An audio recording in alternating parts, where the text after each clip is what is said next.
Hello అండి. బొంబాయి రవ్వతో ఉప్మా ఎలా తయారు చేయాలో చూద్దామండి. నేను అన్నీ చూపించినవన్నీ చక్కగా రెడీ చేసి పెట్టుకోండి. మళ్ళీ తరిగి కూడా రెడీ పెట్టుకోండి. ఇప్పుడు చట్నీ కోసము నేను పల్లీలు పచ్చిమిర్చీలు కూడా వేయించుకొని పక్కన పెట్టేశాను. ఇది పల్లీలు చల్లారే లోపల ఒక పాత్ర తీసుకొని దీంట్లో ఆయిల్ పోసుకోవాలి. ఆయిల్ ఎక్కువ పడుతుందండి.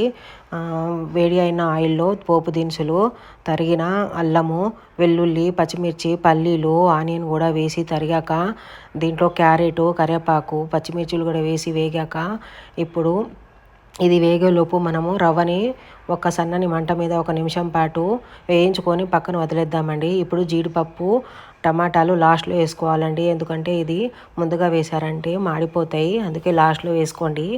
ఇలా వేగిన దాంట్లో నేను వేడి నీళ్ళు పోసుకున్నాను. మీకు ఇష్టమైతే మీరు చల్లనీళ్ళు కూడా పోసుకోవచ్చు. ఇలా పోసుకొని ఇలా వేడి నీళ్ళు పోసుకుంటే త్వరగా ఉడికిపోతుందండి.